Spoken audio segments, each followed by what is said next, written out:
miracle fruit na tinatawag. Para siyang buko. Ang bigat. Ayan, sa dami ng bunga, oh. Ayan, oh. Ngayon nga ay gagawa tayo ng miracle fruit juice at ang proseso nito sa paggawa ay papakita ko po sa inyo. Ito, yun yung nakita nyo. Mga... Ayan, pwede yung kunin ah. Yun na lang kaya. Ayan, oh. Ang laki. Bilog. Ito, oh. Pwede to. Ito na lang, kunin natin.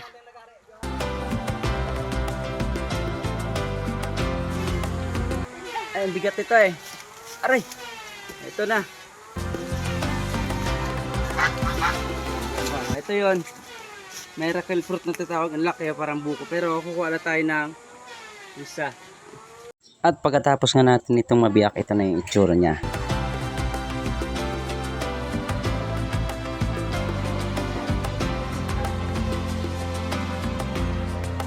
Pagkatapos naman nito ay kakayurin natin ito and then ilalaga natin siya.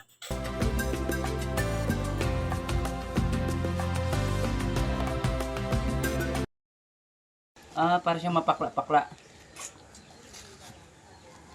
May tamis-tamis na parang ano. Ewan ko, parang anong klaseng lasa. Parang guebeano, parang ganun.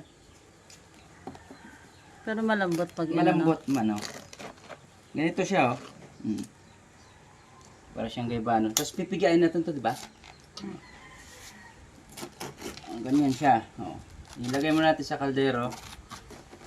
Kasi ilalaga pa to, eh. Ito yung laman niya.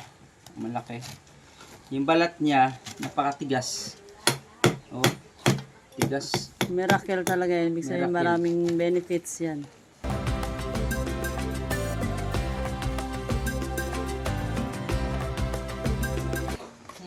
Lalagyan mo pa ng tubig, me? Hindi na. Ay, Sariling hindi. katas. Ay, magkakatas yan. Oh.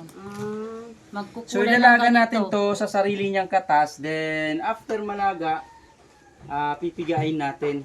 So to ilalaga muna natin siya sa para lumabas yung sarili niyang katas. Then mamaya pipigain natin to. Yan. Dito natin siya lulutuin muna sa uling. Medyo matagal to na ano pagluto. Yan. So yan. So after 30 minutes ng paglaga natin ito, so ito na yung iba and then ipiga na natin at sasalain pa rin natin ito para maging mas malinis. So ito na. Para siyang berry yung ano. Mamaya hindi mo natin inumin ito mamaya pa. Kulay itim siya, oh. Yan. Mag-green. Ito yung pinakamaliit na pansala. Para tanggal lahat yung pinaka ano niya, yung pinaglagaan.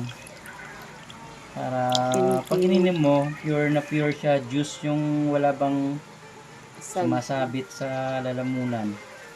Na parang ganito, na parang ganito. Yan, yung pinaglagaan. Okay. Kulay itim siya tignan. Okay, para siyang fermented wine. At ito na yung finished product natin. Para siyang kape yung kulay niya. Pero yung lasa, Tikman natin medyo manamis na parang siyang guyabano, ganun, yung lasa niya. pero masarap. Parang ano pala, berry. Masarap siya. Pero the best to is kung ilalagay mo pa siya sa ref. Yung malamig. Ito na yun, oh.